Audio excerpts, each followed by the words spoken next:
Welcome to another edition of the Invisible Wheelchair Podcast. I'm Don Grodoff. Along with my wife Gina, we have a practice called Focused Healthy Family, helping families get past the behavior and anxiety issues naturally. We also produce the Invisible Wheelchair Podcast, where we are advocates for our own family and others dealing with OCD and anxiety. In the Invisible Wheelchair Podcast, we do interviews, provide resources, and information for treatment and support of OCD recovery. We also want to hear from you, your comments, and if you want to tell your story, we want to put it up on the podcast on our Stories from the OCD side. Our goal in these podcasts is to raise awareness of and advocate for the recovery from obsessive compulsive disorder, better known as OCD. Now, before we get to that podcast, let's hear about our sponsor.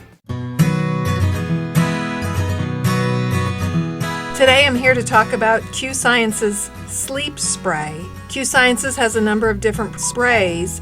There's a melatonin sleep spray that contains melatonin, 5-HTP, and L-theanine. And we've used other melatonin products to help our children with falling asleep. Melatonin is something that occurs naturally in our body that helps us quiet and calm down for sleep. And yet I really feel like I've seen a difference in the spray versus other products. Our youngest is here to talk about it. What things did you like better about the spray versus the other things? I don't like the chew tablets because they leave like a weird taste, and they're mainly like they also have like you get bits in your teeth. Okay, so Q Science's spray. It's a lot better, I'd say. The taste is pretty decent and it works well. Okay. I'm happy with the quality of these products and how they're helping our whole family. If you'd like to learn more, simply go to qsciences.focusedhealthyfamily.com. That's the letter Q, sciences.focusedhealthyfamily.com, or visit invisiblewheelchair.com and find out more information there. There are a lot of supplement products out there, yet you want one that's of good quality. Check out Q Sciences for your family. Now, let's get to that podcast.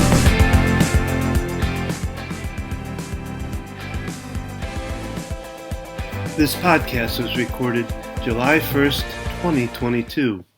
This is podcast number 71, Meditation. I can't do this.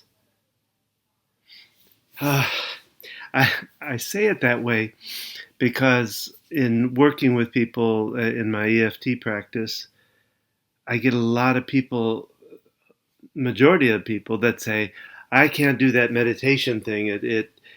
I can't quiet my mind down. It's just too tough to do. So I wanted to talk about that today and maybe give you some different ideas about meditation that might help. And came up with some really interesting stuff. I think the first thing I wanted to do was I went to and found this article, and it's from healthline.com, and the article's called "Which Type of Meditation is Right for Me?" And in this article, they list the types of meditations that are out there, I guess is what I would say. And so I wanted to just kind of go through that not quickly, but go through that and look at each one and what it is. And then I found a really interesting, in my research, I guess you'd say for this, I found a really interesting YouTube video of a real live guru of meditation, but I'll talk about it in a little bit, and I'll actually have the link to this YouTube thing up on the description on this podcast. So anyway, on to this article right now, and then we're going to talk a little bit about meditation and about this guru and stuff. But in this article, it's called "Which Type of Meditation is Right for Me?" is the name of the article. Well, I'll read their description. What is meditation?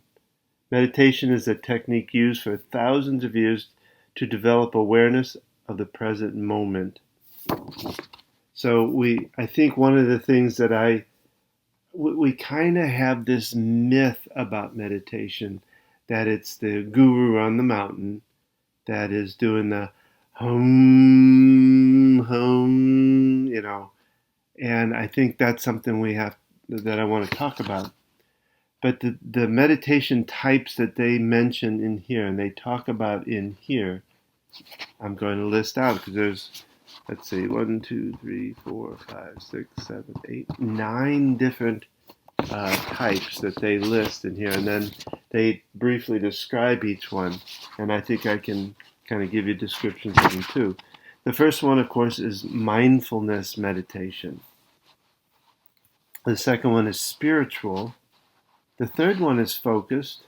Imagine that, with Focused Healthy Family, which is my practice.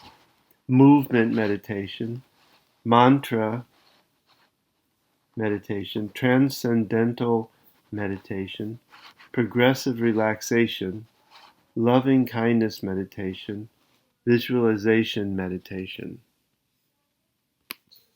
So let's go through each one. First, mindfulness, and that's really I'm the mindset coach. I like the idea of mindfulness coach myself, but at work they call me the mindset coach. Mindfulness, of course, is really about awareness. It says in here, mindfulness meditation originates from Buddhist teachings and the most popular and researched form of meditation in the West. So it's really just paying attention to your thoughts. I like to take it deeper myself, and I'll talk about that in a little bit. But so mindfulness is really about focusing in on the moment and on being aware of yourself in the moment. Spiritual meditation really, I think, is, because they talk about it, really has to do with religion and spiritual traditions, mostly practiced in churches. And what I take it as and what I hear it as is really a lot of more of deepening your prayers, deepening yourself within the prayers that you talk about, that you pray, taking meditation into the prayer idea.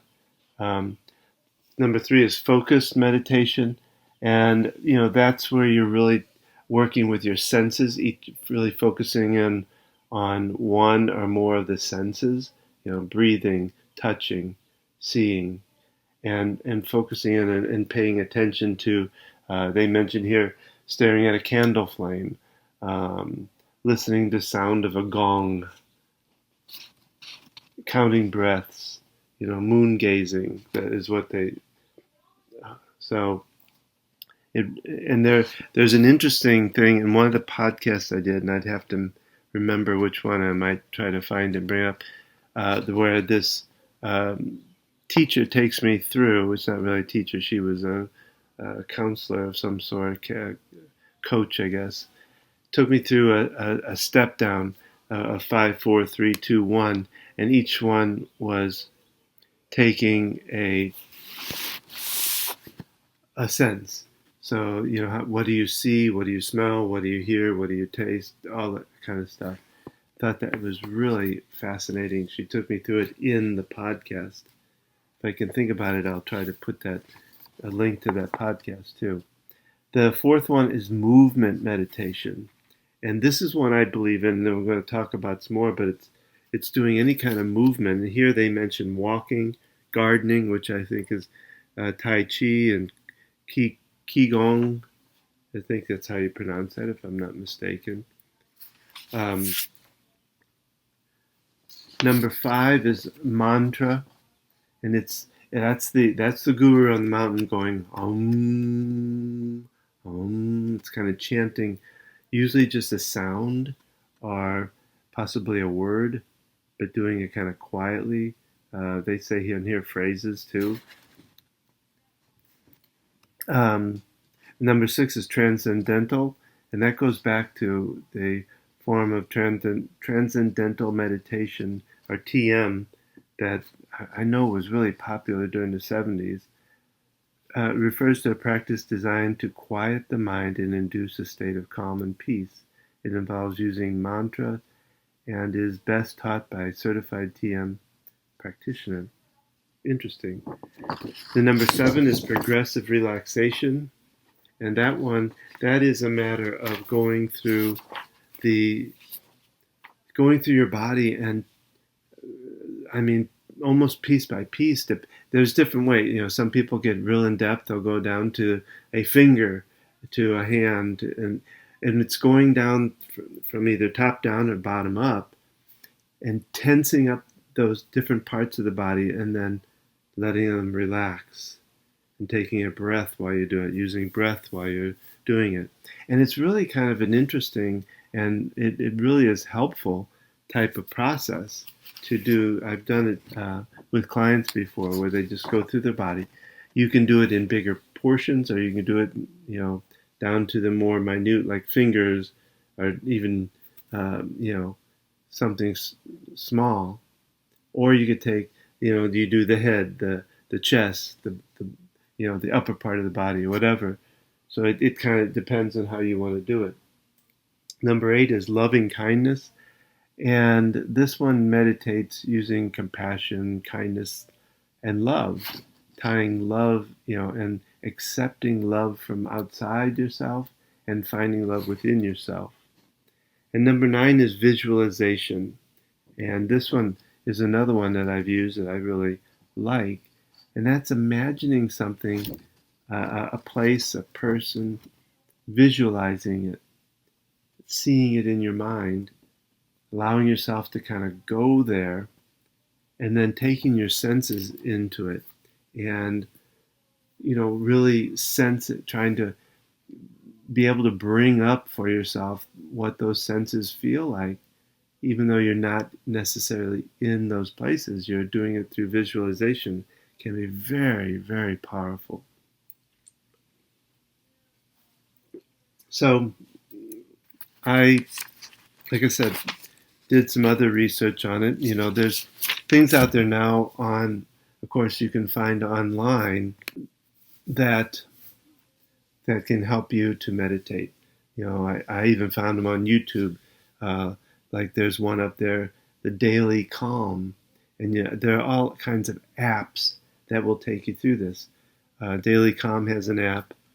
Headspace has an app, and Headspace, so again, takes you through some the things you can do on a daily basis, because this is good to do on a daily basis, on a frequent basis, which leads me into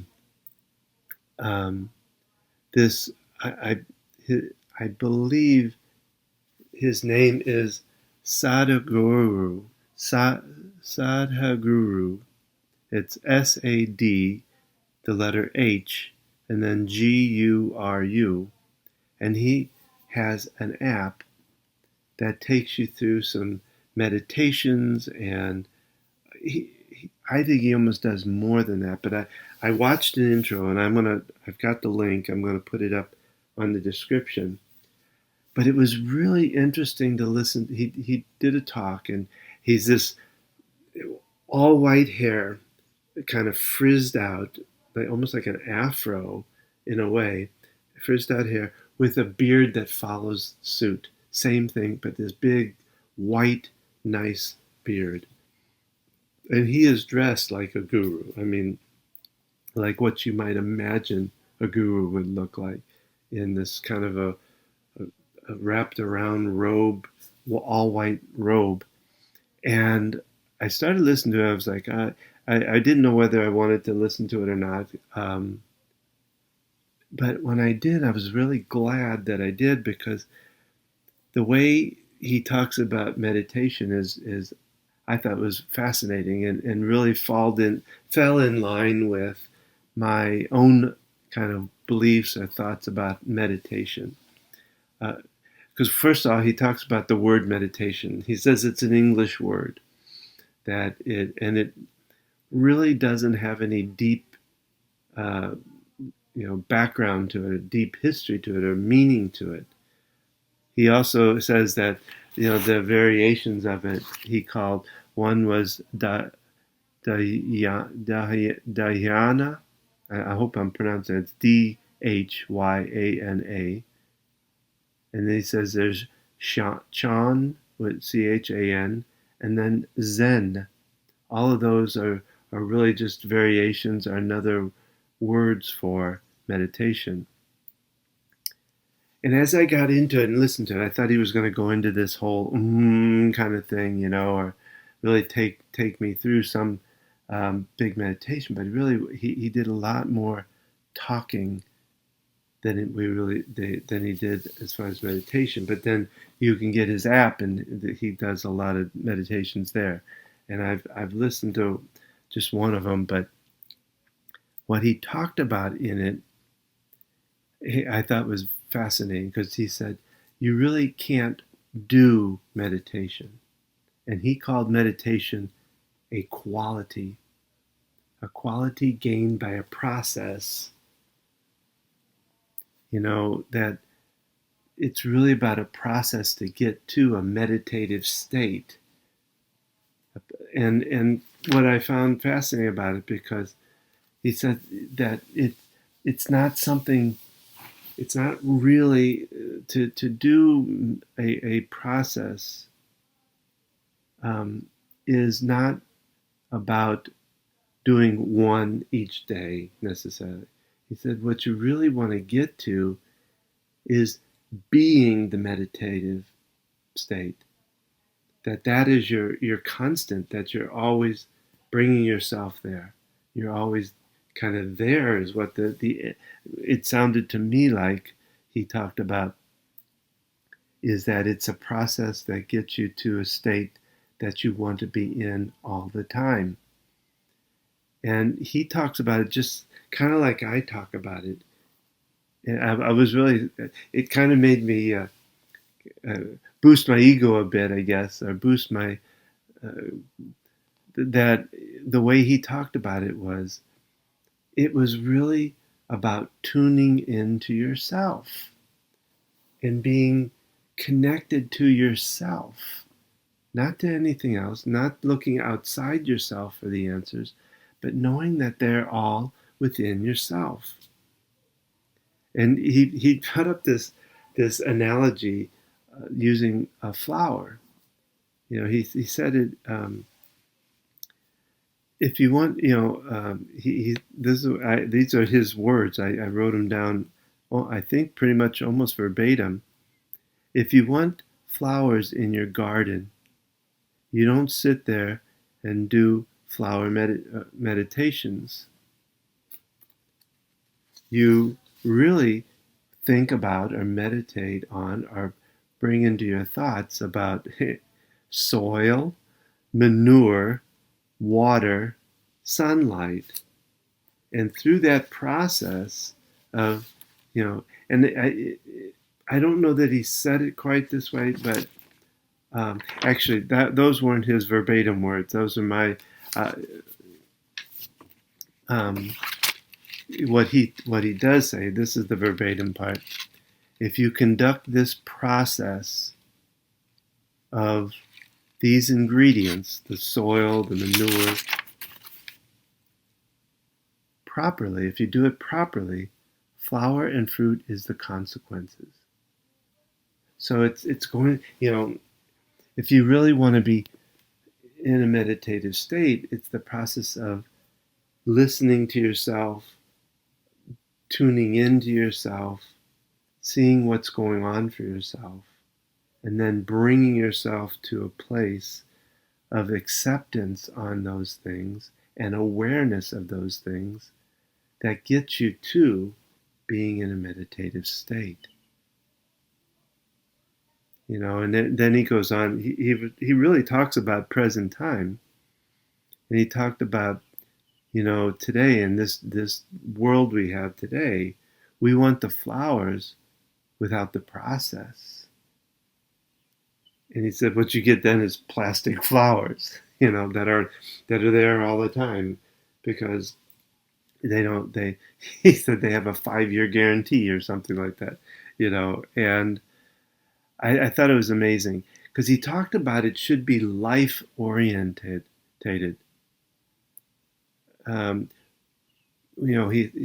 brought up the fact of that right now we tend to look at our life as the material stuff, or the job that we have, the work we do, or the house that we own, or the money or the success that we have.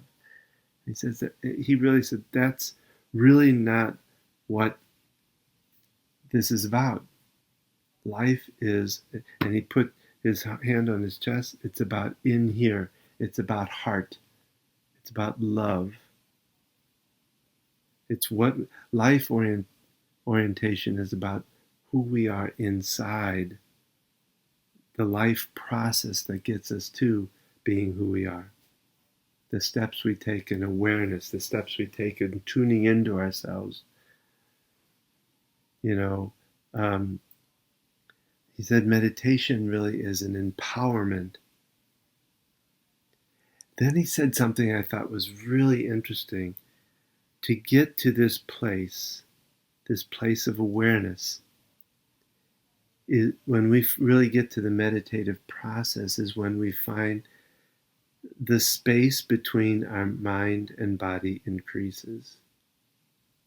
And I thought that was so, it took me a while to really, what do you mean the space? But if you think about it, is when we can separate ourselves, our mind, from our bodily, and I think what I took it to mean also is that it's when he talks about the separation of mind and body, that space, he really is also talking more about body in a bigger sense.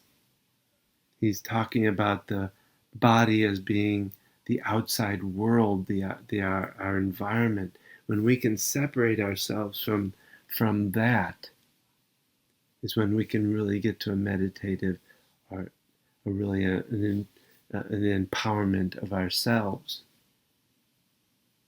And it's something that you do all the time, not just 1 hour a day or 15 minutes a day. It's something you need to tune into yourself, to be aware of yourself, aware of this life process all the time. It was just so enlightening to me to hear somebody else say it, because it's kind of, it was adding to, enhancing to what I had already believed and thought and kind of teach in my process of doing the EFT work. That what consciousness is, what mindfulness is, what meditative state is the tuning in and the awareness of oneself. And it, I think that's one of the other parts of it, the kind of the myth part of it, is that we look at meditation and go, oh my God, that's this fluffy, esoteric kind of the idea of being in one, being in Zen, being in to the moment. And that's just so out there for most people. And what I like to do is bring it down to a more concrete idea of that we got to tune into ourselves. I work in a doctor's office, a naturopathic doctor's office, and we tend to, when something goes, we're not feeling well, that's when we tune in. There's something going on. I got to change it. I got to fix this body. I also use the analogy, it's the same with our car or with an appliance. We hear a weird noise. Oh my gosh, there's something going on. We have to dig deeper into it, find out what's going on. So we tune into the body. We tune into our car. We take it to the dealer or to the service, repair place. For our body, we go to the doctor and say, there's something wrong with my this or that. There's a pain I'm feeling here. What's going on? And we look at delving into that pain. And what I like to say is that we have to do that tuning in to our whole self. That, to me, is what consciousness is about. We have to, because we can continue to look at how to fix the body and keep working on the body. But think about this. The mind is what controls the body. It runs all the processes that control the body. So we have to get into changing the mind. So that's what I talk about in meditation. It's just really tuning in, taking some time for yourself. And that's so cliche-ish, but it's so true. Literally taking time to just go, what is going on with me inside my head, inside my body, and listening to yourself. Because we tend to help everybody else. We tend to go outside of ourselves to help somebody else through their problems. And we neglect ourselves. And that to me is the giver or the pleaser that I call it. And that burns out at some point. And then you're not there to be able to give to anybody else. Because you pour all your fuel out to everybody else and you don't have any to run yourself. You give all your energy out to everybody else and you run out of it yourself. You don't refuel yourself. And that's what you need to do. That's more important than helping others. Because you truly are, you are helping other people. But in the long run, you're really not, because eventually your help runs out. You get sick. You die. You whatever. Because you haven't taken care of yourself. Or you're not able to really be there for the person. So you got to be there for yourself first. And that's the whole idea of meditation. And it's, like I said, it's been put out there as such a out there kind of idea, esoteric idea, when in reality, it really is probably one of the most important things we have to do for ourselves. And what it means, it doesn't mean you have to do the transcendental or the Om kind of thing. I like the movement one or the visualization one. The movement one, because what I tell people is when they think of meditation, think about something that really gets you into yourself, that helps you kind of lose yourself within yourself. And that can be basic stuff.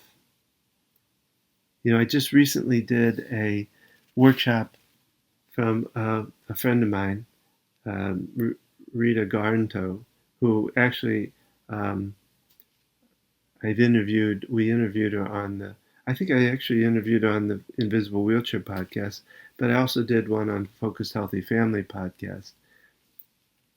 But she talks about simple self-care. And to me, meditation should be that simple self-care thing. And it can be done through, here's a couple of thoughts that I a lot of times will put out to my clients, talk about, if you want to meditate, try some of these things. Or, something that you do for yourself that you just kind of lose yourself into. And here's a couple of things I've seen. Listening to a storm. I thought, I hadn't thought about that one before until I was on YouTube and I was listening to the Daily Calm, and one of the things they had up there, it was just a thunderstorm. And just letting yourself get into every bit of it. It was just, and that was amazing because I like that myself. Sometimes there are times when I love the pitter-patter of the rain on the roof or the window. So just sitting there and listening to it and kind of letting yourself just tune into it and nothing else. Gardening, I had a client that was gardening and she would lose herself into it. So much so, I used to kid her about the fact that I think the house could blow up behind her, and she wouldn't notice it because she was just gardening and getting into it. Plus, to me, gardening is also getting into earthing or grounding, where you're really touching the earth and getting the energy of the earth, which is so good. Running and walking, running or walking. You could do a run and walk, run, walk, run, walk. Music, that's one of my losers, where I lose into, is I went many years ago, I went to a Yanni concert. I love Yanni. He's one of my favorite artists. And in that, his music is just, I get so wrapped into it that I had what I call a spiritual event during that. I just got so lost on it that I I kind of left the place we were at in concert. So music can be a way of me just kind of tuning into myself, losing into myself. Yoga, dance, bicycling. I like to bicycle. It's another way that I get out. Especially as a teenager, I used to do that. And I would go sit, I lived in St. Louis, and we lived close to the river. So I would ride my bike down to the river, and I loved just sitting next to the river and listening to it kind of babble over the rocks and babble over different things and splash around. I just loved the sound of it. It was so peaceful for me that I'd sit there sometimes for hours, just letting go, Sometimes I'd cry going out there, because when my father passed away, I used to go out there and just cry by the river, because it was just so calming to me. The last one I put down was journaling. Some people, that's an escape for them. They lose their thoughts in words. Reading might be another one. What you have to kind of be careful of is using distractions to get past things. Distractions can be good. They can help you get into the meditative state. But at the same time, when I talk about dealing with issues, dealing with anxiety or whatever, you have to watch distractions, that they're not just causing you to kind of forget about it when you really need to be working through it. So just a thought for you there.